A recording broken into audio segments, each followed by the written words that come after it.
Without further ado, please give a warm Georgia Tech welcome to Mr. Frank Blake.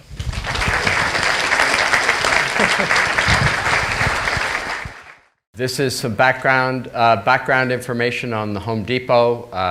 I'm sure you're all in the stores every moment that you're not studying. The Home Depot has over 2,000 stores. We're in Canada and Mexico. We used to have stores in China. We shut those stores down. That's a whole another story. This chart's a little out of date because the company just reported fiscal year 17 results last week, and it's now over $100 billion of sales. And the market, yes, it's a big deal. And the market cap is over $200 billion. And that's another interesting, we're now the largest company by market cap in the city. It used to be Coca-Cola, now it's the Home Depot. We're very proud of that. Home Depot is an interesting business. It's the most successful retail concept in history. The fastest to 10 billion, 20 billion, 30 billion, 40 billion is shown on this chart. And what happened around 2000 as the company got over 1,100 stores was they decided to bring in more professional management. So the company was founded by Bernie Marcus and Arthur Blank and Ken Langone. Bernie and Arthur are very famous for all of you here in Atlanta. Bernie built the Georgia Aquarium. The Marcus Autism Center has given extensively around the city. Arthur, most famously, owns the Falcons, but is also very involved philanthropically in the city. They decided they needed to bring in more professional management. And at the time, if you go back to 2000, General Electric, which has also been a lot in the news lately, General Electric had just gone through a succession process for the person who was going to succeed Jack Welch, and there were 3 people at GE who were under consideration. One of the 3 who did not get the job, Bobnardelli, was immediately hired to come to the Home Depot. An interesting clash of cultures. That probably warrants, somebody will write a book about that. There have already been a lot of articles written about it. The GE culture versus the Home Depot culture, very, very different. It started out reasonably well. Bob made some important changes at the company, was highly regarded, and then things frankly started to go south. And there became a lot of controversy, among other things, around pay and other corporate governance practices. I won't go through them all, but I won't get to this chart for a minute. But it ended with the board and Bob separating their paths in the end of 2006. Now, before I turn to the sort of scene setting economically, just on the personal side, I had started working at Home Depot in 2002. I came to Home Depot with Bob. I had worked for him at GE, and I was doing deals at GE. I ended up working directly for Jack Welch doing deals. I came to Home Depot essentially to do the same thing. At the end of 2006, I got a call from the board of directors saying, we're parting ways with Bob. We want you to be the new CEO. As my wife, who's now sitting here, will attest, truly if you had asked me the nanosecond before getting the call from the board, did I think I was going to be the CEO of the Home Depot? The answer was absolutely not. Never occurred to me. Not even driving along at night, gee, what would I do if I were running this place? Never occurred to me. My response to them was, you ought to take a day and think about this because you need somebody with retail experience. I was doing mostly deals and really wasn't involved in the retail part of the business. I also need time to think about this in terms of whether I think I can do the job. Obviously, they then called and still offered me the job at the end of the day. And I'll give you my wife's advice, because I will tell you, I was quite stressed by this and did not feel very prepared, and the leadership lessons that I'm going to share with you were hard-earned on my part and fast-learned. But my wife's commentary as I'm wringing my hands and thinking, should I do this? Can I do this?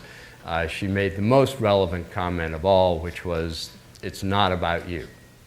And that was one of the foundational comments for the next 8 years running Home Depot, just knowing it's not about me.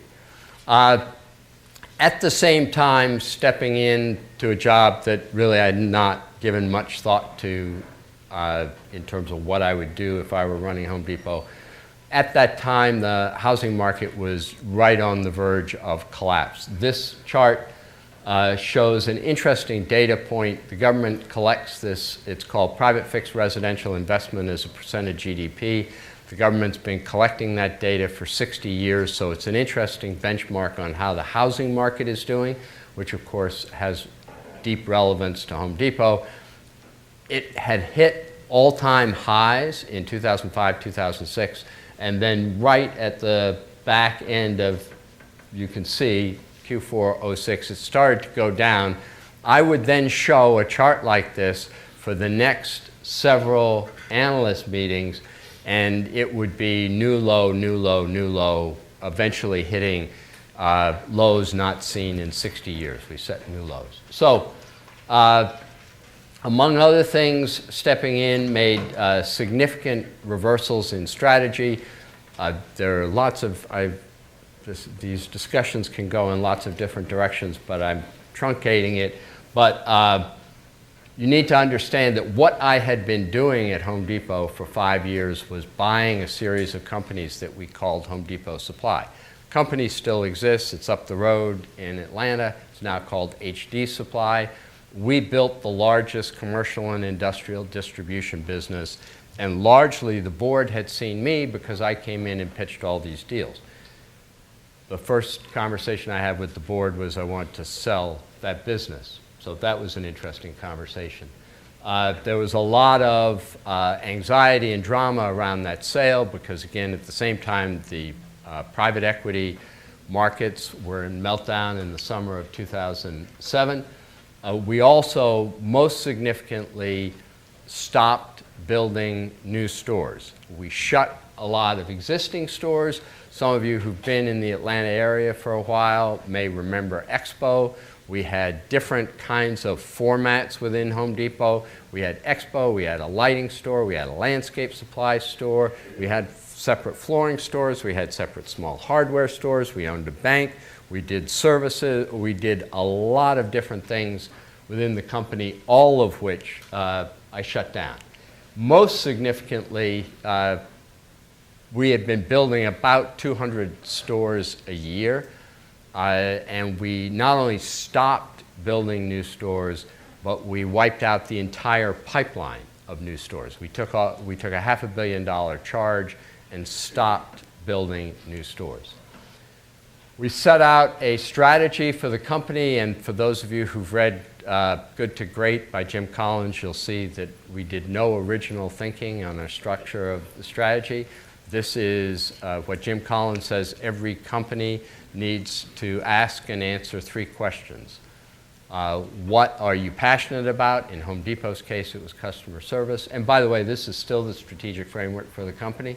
What are you passionate about? What do you want to be the best in the world at? Which in Home Depot's case was product authority for home improvement retail. And what drives your economic engine? Which is something that I'd encourage all of you to think about whenever you're looking at a company. Try to understand what actually is driving the economic engine of that business. In Home Depot's case, it had been building new stores, and we made a dramatic change in that by turning inward in terms of productivity.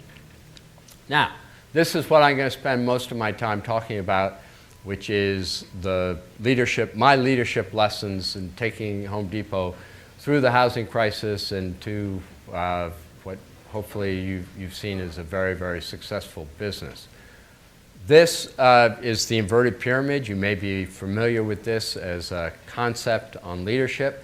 I will tell you it came to me in a not very intentional way. So imagine now you've just been named the CEO of Home Depot. You haven't given any thought to what the hell you're going to do if you're the CEO of Home Depot. In my case, if you go into any significant retail company, there are break rooms in the stores. In Home Depot, you have over 2,000 break rooms in the over 2,000 stores. In the break rooms, there's a TV that pipes in messages from the company that the associates try to turn off and we try to keep on, and we send in our messages through this TV. I have to get on TV, not the next day because it was a Sunday, but the day following, and talk to 350,000 associates and tell them, here's what we're going to be doing. Again, having given really no thought to this beforehand.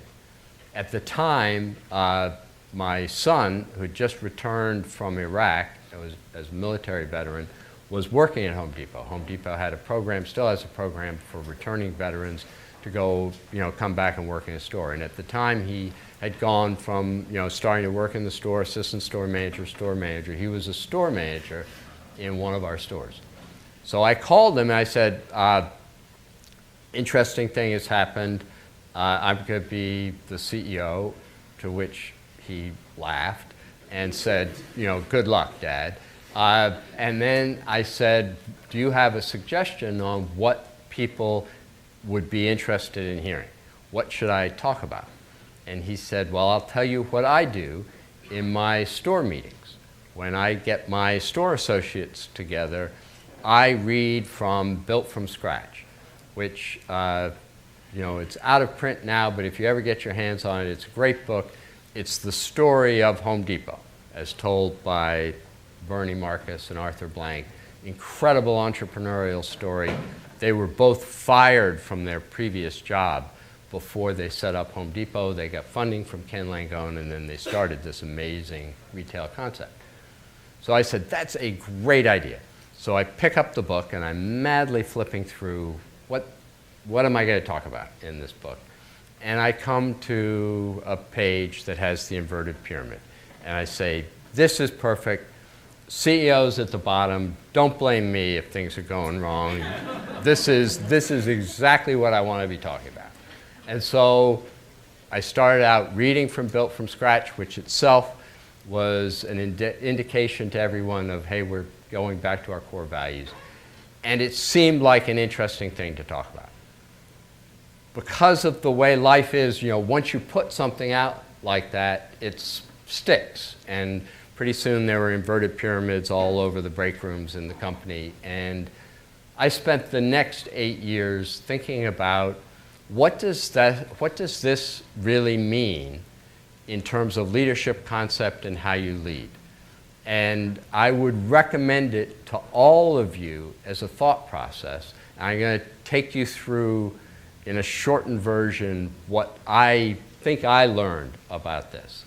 And the first thing is, everybody is sort of familiar with this in the concept of servant leadership, and that is a part of it, but I would say only a part. And what's actually important about this concept of leadership is that it accurately reflects how organizations actually work. And the normal pyramid is dramatically misleading in terms of how organizations work. So when you think about, so I'll take you through just some of the things that immediately didn't immediately, take that back, but over time, that come from this chart. The first is, as the leader, doesn't matter whether you're CEO, any kind of leader in any kind of organization, it's all uphill. It's all work. And you see, in my experience, too many people who, when they hit some level of authority, think that authority somehow allows them to rest on their oars rather than to row even harder. The more authority you have, the more there is uphill, the more work there is to do. It is all uphill. The second thing, very core and important, is you understand that leadership is a weight-bearing position. Everybody will tell you one of the most important characteristics of a leader is integrity. That is absolutely true. The way I interpret it, looking at this chart, is, look, the organization, the way it is structured, depends on the integrity of the leaders. And if the leaders have split loyalties, if they're thinking about their own self-welfare and what they're doing in their world and are not completely integral in terms of what the organization is trying to do, that weight-bearing position fractures, and with it, the organization. The third thing to comment about this is the very obvious point that everything that's important happens above you, at a remove, and gravity is not your friend. So the reason, in my view, why a typical pyramid is dramatically misleading is that it makes people think that if I send a memo and cascade it down, that is effective communication and leadership within an organization. And the answer is it isn't, because frankly, no one cares. It's really interesting. If I just sent out a memo and said, Frank Blake says, everybody would go, that's fascinating. I will say something else. I mean, that's good, but it's interesting, but it isn't determinative of what I'm doing within my part of this organization. And what you realize when you flip the pyramid around is that actually your effort as a leader is to develop communications that other people internalize as their own, so that they can take your message, understand why it benefits them, their part of the organization, and then they tell that same message forward. It means messages and communications have to be really simple, they have to be constantly repeated, and most effectively, I think, they have to be told in the form of stories, because that's what people remember and tell forward. So your communication process is a process of simple messages told in compelling ways that can get carried forward through the organization, recognizing that gravity is not your friend, gravity is not your enemy, you're working through osmosis within an organization. The next thing that you realize is, again, what's important is happening above you. And you have to develop deep, deep listening skills. Listening is a contact sport. The other thing you realize, again, a mistake, I believe, from a typical pyramid structure, is Bernie, I'll take a step back. Bernie had a great comment to me early on when I became CEO. He said, look, here's what's going to happen. You're going to sit around a table and you're going to tell a joke. And everybody around the table is going to laugh. And he said, let me tell you, you're not funny.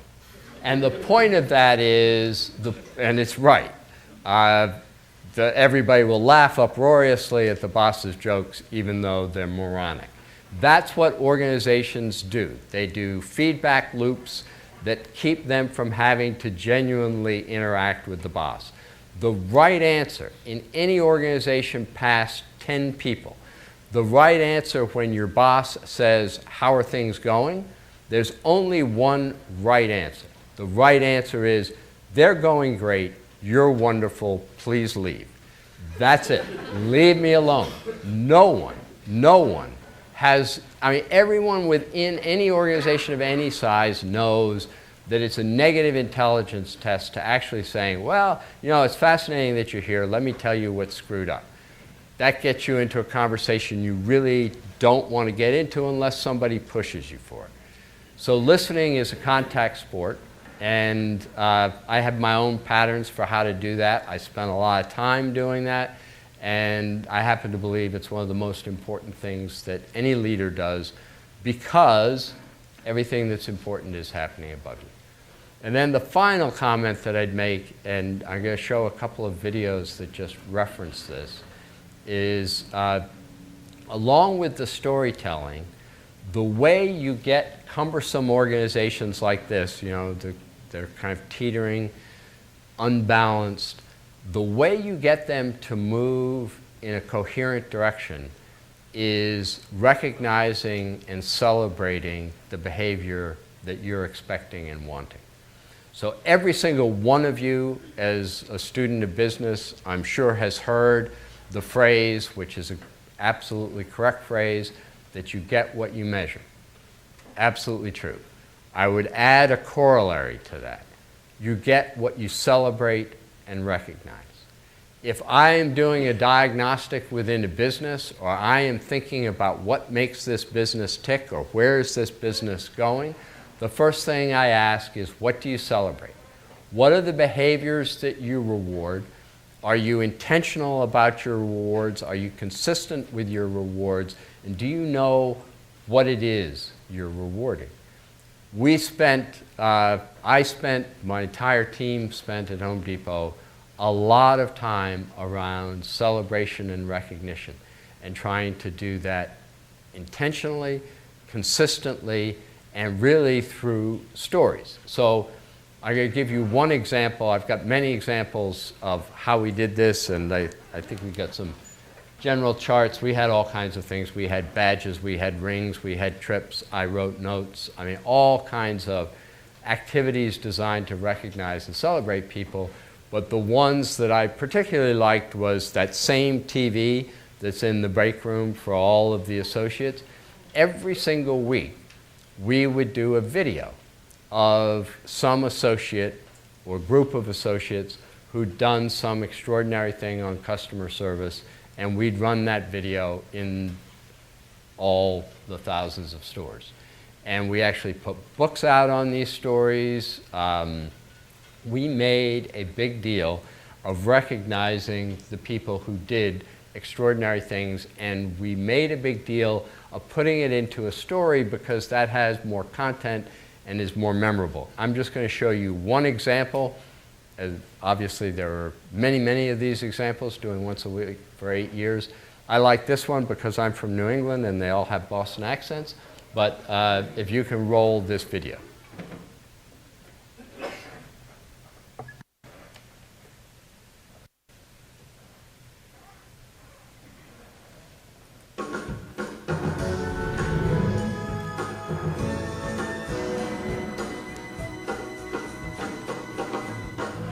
The story's really pretty simple. Jeremy came in one day looking to get some help to build a soapbox car that he wanted to be involved in a race in Franklin, New Hampshire. I was working in my department, 2122, building materials and lumber, and a young kid walked up to me and he said, "Hey, I need help in building a soapbox car."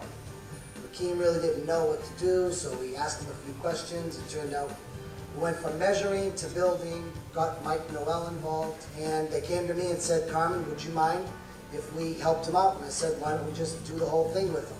I really didn't know how to build a soapbox car. I've built furniture in the past. You name it, I've pretty much attempted it. It was kind of on the fly.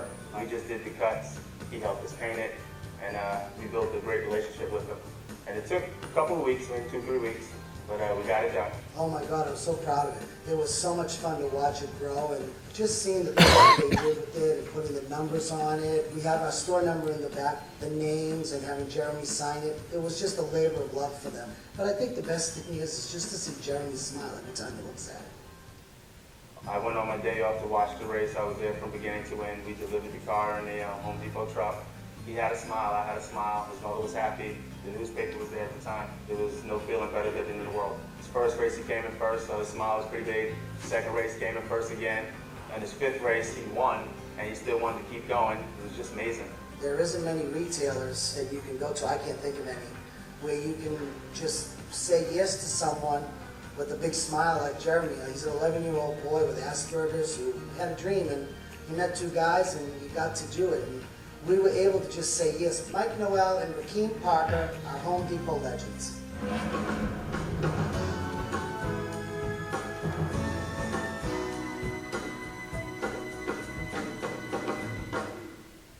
Okay, so I've got one other video that I'm going to share with you. The same principle. So we would do these, as I say, once a week, and we had books as well. I'd put along with the you get what you reward and recognize. My own belief is some of the most important marketing dollars that are spent within any organization are the marketing dollars that are internal. And that this is clearly true for retail, but it's true for lots of other businesses. Your most effective brand ambassadors are the people who work for you. And so we would do ads, never saw the light of day. We would do ads that were entirely internal ads. And I'm going to show you one because, again, we very purposefully, one of the things, retail is a very hard job. People don't come to retail thinking I'm going to make a career of retail. They tend to come to a Home Depot, they start working as a part-time cashier or shagging carts in the lot, and then over time, as they build up a passion and desire for the business, they turn it into their jobs. But it doesn't always start that way, and it's really important, in my view, it was very important to reinforce these are great jobs, these are jobs everybody should be very proud of. So I'll show you one of the ads that we did, just an internal ad that you'd never have seen. This is my dad. My daddy. And what does your dad do? My dad helps people build stuff and fix stuff. My dad makes stuff out of wood. Goes out and helps the community. Builds houses of people from the war. Las personas. He fixes stuff. He's the boss. He'll see someone walking in and he'll probably hold the door open for them. He volunteers to make children's playgrounds that don't have them. He brings out the good in me. And he's usually always smiling. Tell me about your mom. What's so special about your mom? She likes to help people. She tells people good job, what they're doing.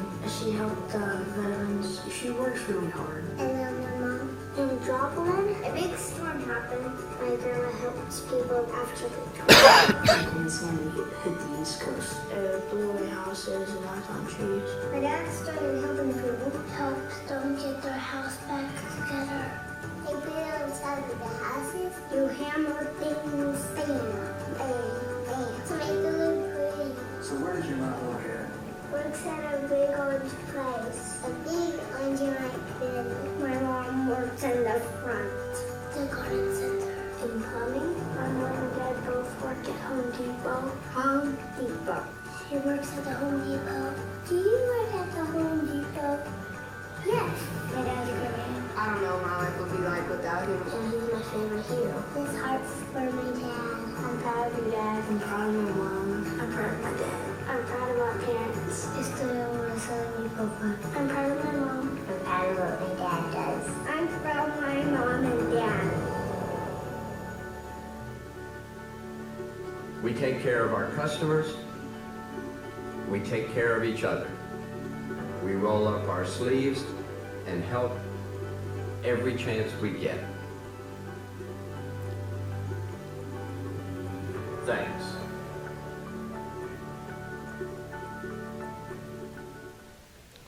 All right, so shameless use of little children for an ad, but still pretty effective. They're kind of next to the puppies with the aprons.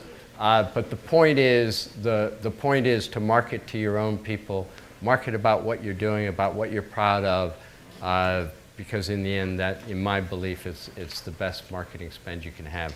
I've got just some quick numbers in terms of how the company did. We had a tough time in the housing market with declining sales, and then we were very proud that we turned it around in 2010, actually before the housing market recovered, and then we had very strong performance through 2016, and 2017 was another great year for the company. And if you put 2017 up, it's another phenomenal year. Market cap, I talked about when I left, we were right around 150 billion, which I was very proud of. Very proud of it also because in the time period I was there, we bought back. We started, as you can see in the chart, with about a $50 billion market cap. Over the space of the 8 years, we bought back $50 billion of our shares, and at the end had a market cap of around 150 billion, and now it's over 200 billion. So great use of capital and great improvement in market cap. There's another company you probably haven't heard of, but it's in North Carolina, and we would obsess about them, and then for the last decade, we've been beating them pretty consistently on every metric that matters.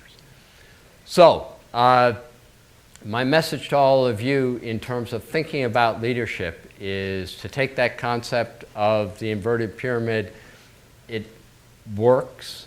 It is about more than people being humble, although that's certainly part of it, but it's about much, much more. It's about how organizations actually work, about how much work is involved in actually driving change when you understand that you're at the bottom of the organization, not at the top, and how you think about your skills in communicating and listening. And my belief, and also rewarding, and my belief is that they are as true if you've got a group, as I say, of 10 people or a group of 350,000 people.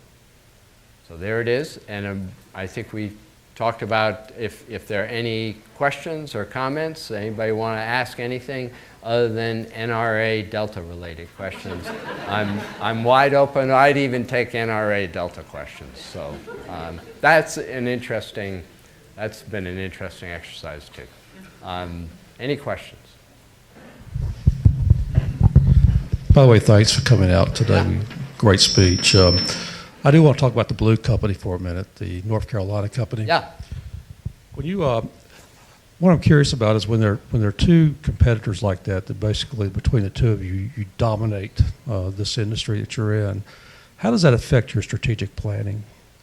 So the question, if just in case anybody didn't hear it, is how the strategic planning is impacted by the fact that we had two big competitors, Lowe's and Home Depot. And the answer is not much. And the reason for not much is twofold. The first reason is if you think about the way a Home Depot or a Lowe's is built, there are actually multiple businesses under the roof and multiple different competitors. If it's lumber yards. If it's outdoor garden, it's landscape supply stores. So the competitive framework is actually much broader than just Lowe's. And also what was obvious to us by around 2008, 2009 was that our real competitor was Amazon. That Lowe's was interesting and we cared, and we obviously wanted to beat the crap out of them every day, but the strategic goal was keeping Amazon from getting embedded into our business. So we were much more focused on Amazon than Lowe's. How does that affect your strategy? On which? Did you move more toward online? Right. So the impact on the strategy was, in fact, I was just talking with someone today on the context of Lowe's and online and Home Depot on online, and the person gave me, I took as a great compliment that Home Depot is so far ahead of Lowe's on its online presence. And that's because we were putting money into that and putting talent and focus on that long before they were, long before, frankly, a lot of other retailers were. And that's paid dividends as everybody in the retail space has realized that Amazon's the #1 competitor for every retailer, frankly. We just got there a little faster. Any other questions? Yeah. So in your CEO, you're very busy, but I understand that you take a lot of time to handwrite thank you notes as well. Right. So maybe that's surprising for some who don't know that about you, but how do you find that time in such a busy day? So the first thing, the comment, and I can do a whole discussion around the importance of writing notes. So I will take 5 minutes. One of the things that I did while I was singularly unprepared for the job, The one advantage that I had was I had worked for some extraordinary leaders. I'd worked for George Bush Dad. I happened to have worked for Republicans. I'm sure there are probably some extraordinary Democrats. But I worked for George Bush Dad. I worked for George Bush Son. I worked for Ronald Reagan. I worked for Jack Welch, and I could see what people did as leaders. In the case of George Bush Dad, I worked for him when he was vice president, which was a great job because it's a very small staff and no one gives a damn what the vice president does. So you can actually, you've got a team there. He would start every day, and remember this is 1981, so there are no computers around. He would start every day on his typewriter between 7:30 and 8:30 in the morning, writing notes to people. And you'd know that they'd be his typewriter because the E wouldn't completely line up. For those of you who remember typewriters, they'd be slightly out of line and there'd be white out and that kind of stuff. And you'd get, as a staff person, you get personal notes from the vice president, and that would make your day, month, and year. And I saw the difference that that would make to others that he would send his notes to. When I got the job at Home Depot, one of the things that I decided was, along with the recognition and celebration, that I would personalize that. And we had a process. So every week, stores would roll in their examples of great customer service. It would go to the district, and then the regions would pick out their favorites, and they'd send them in to me, and I'd write a note on every single one of them. And they wouldn't be, "Dear Joe or Jane, you're wonderful, love Frank." They'd be very specific. "I hear that you did blank. That's wonderful. You're awesome. Thank you very much, Frank." And there'd be a $50 check. And I thought this was going to be, and I would do it as my wife will attest, I did it every Sunday. That was kind of what I'd do Sunday afternoon or Sunday morning, depending. I realized that it had impact when early on I'm walking in a store and an associate says, "I got one of your notes. Would you mind writing that note to me again?" And I said, "Yeah, no, absolutely. But why?" And they said, "Well, we got it, and we all looked at it, and we were all convinced that it was RoboPen, that you couldn't possibly be writing this, so I put it underwater, and the ink ran. Would you write me another note?" So, look, and I know it. I know it. If somebody takes the time to write a note to you, you notice it. And so then I have a longer discussion about this, but so here's the cynical comment behind it. So this all sounds great. Writing notes, that's an awesome thing for you to do. Here's the cynical point of view and why I actually believe in this as a great business practice. My theory is, with the exception of a few psychopaths, pretty much everybody comes into work to do a good job. They think they're doing a good job. They're doing as good a job as they can. Some may be bored, but mostly they're trying to do a good job. If you say to somebody, "Hey, I noticed you're doing a good job," well, two things happen. The first is they go, "That's great. Thank you very much for noticing I'm doing a good job. I think I'm doing a good job." The second thing that comes with that is, "Well, you, Frank, you can't be a complete moron because you've noticed I'm doing a good job. So I'm actually invested in your succeeding because you've figured out that I'm doing a good job, so you're somebody that I'm going to invest in." And the larger principle that I believe is deeply important and true is that we invest in others to the extent that we see that they're invested in us. Don't tell me you care about me until you've shown that you care about me. And if you've shown you care about me, I might care about you. And so I believe whatever it is, whether it's writing letters, any process through which you can show, and this is true not just for people who work for you, this is true for anybody. To the extent you actually show that you care about people, they invest in you. To the extent you don't, they don't. So that's my writing note story. And it's all of you, write notes. It's a great thing. It's a great thing to do. It's a great habit. And it's not hard. And the trick is get a big, thick pen, so it takes up more space than it would otherwise seem. As I say, there's a cynical side to this along with a positive side. Any other questions? So thank you for sharing your insights. You led the Home Depot during the housing downturn as well, and I want to learn from you what if you're in a position where your company's experiencing negative growth, right, and over such an extended period of time, how do you keep your team motivated and focused? And on track so that you can weather that storm. Yeah, so the question is how do you keep a team motivated and on track through a downturn? And there are multiple answers to this. The first is probably the most important, which is that wherever you are, you have to be showing measures of progress. And I had a great, some of you may remember the guy who was the CEO of Coca-Cola, a guy named Neville Isdell, really, really smart guy. And at one point I'm having lunch with him early on, and he goes, well, you understand the dark night of change. And I said, of course I do. What is the dark night of change?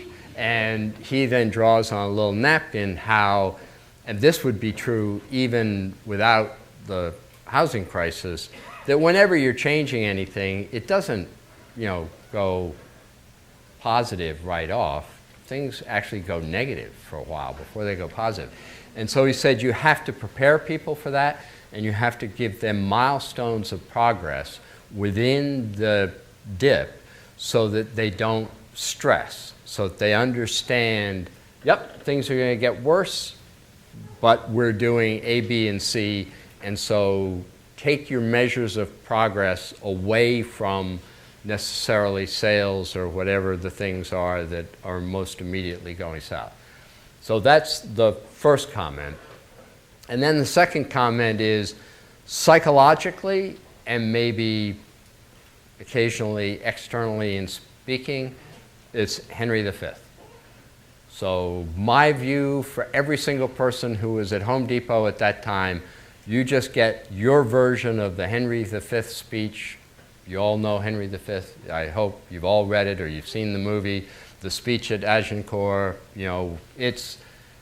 You're here now in the most desperate, miserable times, and you are going to be so damn proud that you were here in the desperate and miserable times. And everybody else, when the sun is shining, they'll owe it to you that you were here when it was darkest. And so go out and read the Henry V speech. I gave versions of Henry V, and fortunately, people weren't going, well, that's the Henry V speech.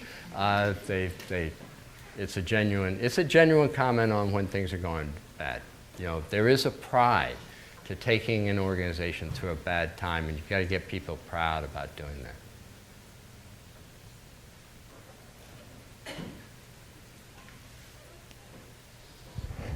Hi, I was wondering, what's the greatest achievement that you think you've accomplished at Home Depot?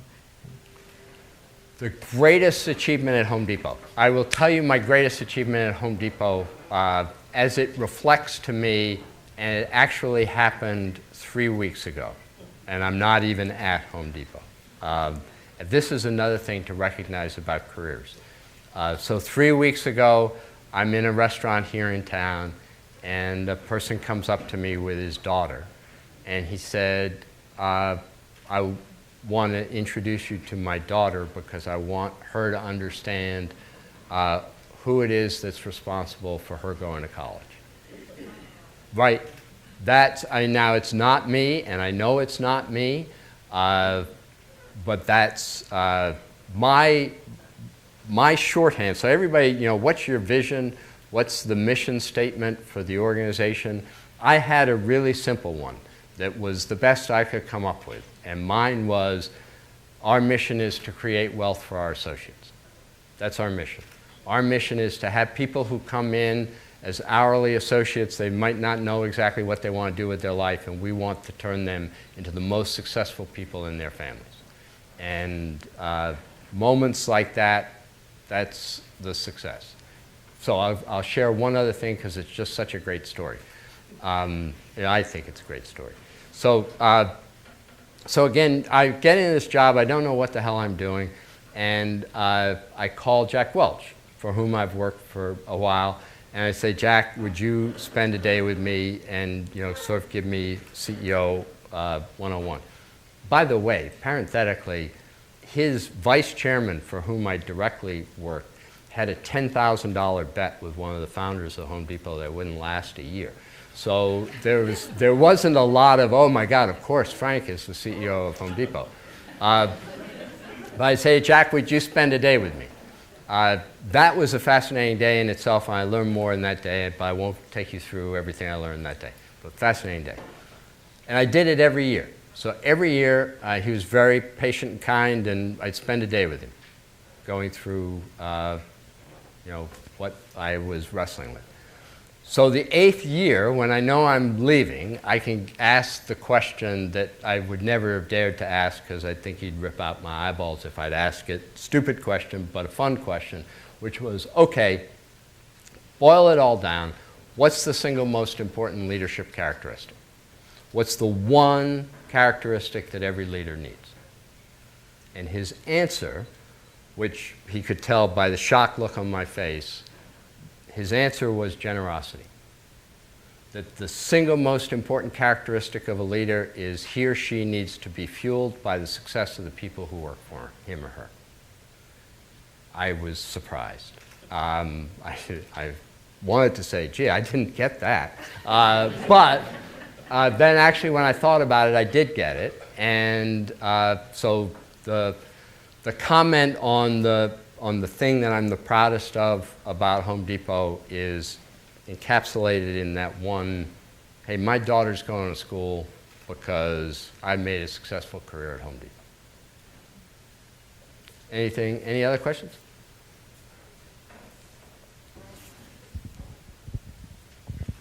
My question actually does have to do with the NRA and Delta, All right. but not. But it doesn't have to specifically be about that. I'm interested in how companies are just so involved in their communities and the important issues of the day, and so how does a decision like the decision that Delta made get done? Is it about people and approvals up the line, or is it values driven?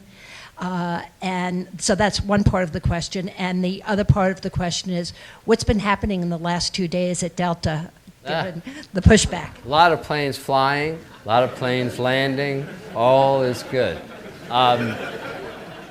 So the answer to how decisions get made, issues like that, Ed Bastian, who's the CEO, approached that particular issue no differently than I would have were I in his shoes, or than I did when I was at Home Depot. He did it first from a matter of values and second from a matter of people. So you need to understand when you're the CEO, and frankly, I have no idea what Ed's views are on the NRA, the Second Amendment, any of it, and I don't think it's relevant or entered into his thought process. It was, how do I most honorably represent, and the company most honorably represent, our employees and our values? And you can, issues are difficult, but that's, neither Home Depot nor Delta is out to be in the political arena. We get thrust into the political arena because people want to make the points that they want to make. But I can tell you from how Ed would view it and how Delta would view it, they view it from values and people. Anything else? Yeah. First of all, thank you for coming here. As someone who has been successful in their career, what advice would you have to give to students here who are under 30? Okay. This may not be particularly inspirational advice, but here's my advice.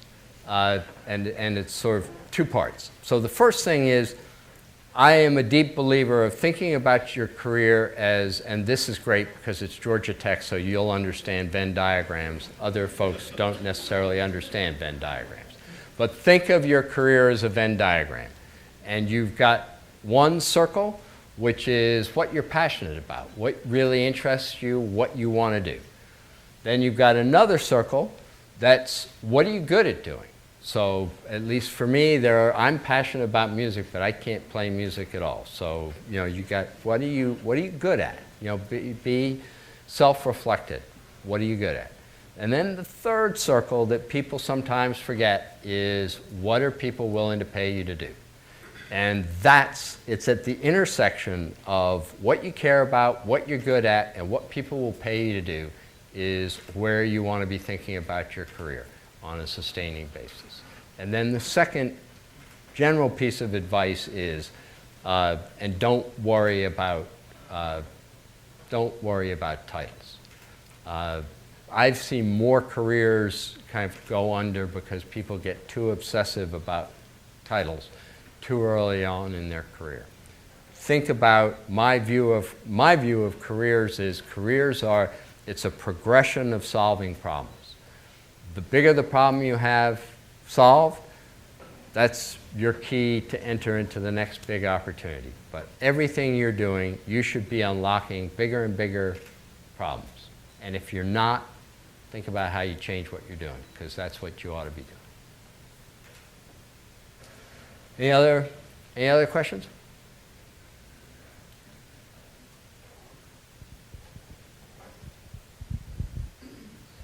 So you've talked about like a lot of the culture change that you implement in terms of connecting with the associates, but what'd that look like on the corporate level, number one, and also number two, what'd that look like as you were leaving, especially in the context of when you were there at GE and watching Jack Welch leave, and that process as being more counterproductive as opposed to what you experienced? So first off, I think that communication to be effective, it needs to be the same communication. And the same points that I would make to an hourly associate are the points that I would make to an investor. And in my belief, and it's, you can't get misaligned. You can't be saying one thing externally and something else internally.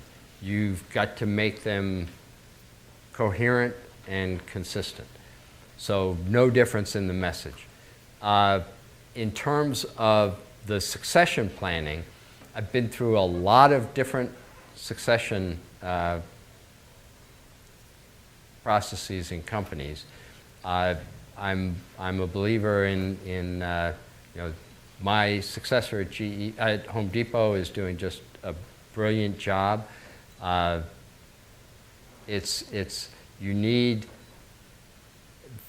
need to do two things. First, you need to recognize the need for change so that you need to get the hell out of the way. Don't stay around helping because the reason you're gone is because they don't need your help anymore. And then the second thing is, for me, you look at will this person think about how they deal with other people, how they deal within the organization, it doesn't have to be exactly this framework, but do they understand the core point that my wife gave me early on, it's not about you. It's a big organization, the big organization's making a difference. Don't confuse that and think that it's all about you. Hi, I just want to say thank you for coming here again. And my question is, in what ways do you think, during your tenure at Home Depot, in what ways do you give back to the community? And what I mean by the community, I don't mean your associates. I meant like the people who really need help. Right. So we were, if you looked, so the next time you're in Home Depot, look at, actually there's somebody wearing an apron back there. You can look at our aprons. And our aprons have on it our value wheel. And one of the 8 values on the value wheel is giving back to the community. And we spend a lot of time at the store level, at the corporate level, giving back to the community because every company is part of a community. And you see it most directly in retail, but I believe it's true for every business. So every business has to have a strategy of how do I give back to the community? And I will tell you, I mean, the little video on the people, you know, with the soapbox derby, one of the messages in that for our associates is the ability to say yes and help out. I mean, you know, you could say soapbox derby in the town, who cares? No, you can help out, and we'll give you a thumbs up for helping out. Yeah. So I just had a short question. Like, what is something that you know to be true that most people don't agree with you on? That's a great question. So it's a great interview question. So first off, all of you hold that in your repertoire of ask people what you individually think that other people don't think. In fact, when soon in your career, if not already, you're doing strategy charts and putting things up, if you're putting up sentences that everybody agrees with, you know, redo it, because everything ought to have some edge that other people don't agree with. That's kind of the point of it. For me, what I don't think, I'm a believer in the creativity associated with need. So I think that there is a value of keeping organizations really lean, and that the value isn't the financial value, although there is a financial value. The value is from the creativity that drives and from the speed that drives. I have, and it also is influenced by, I worked in the government. I worked in a big government bureaucracy.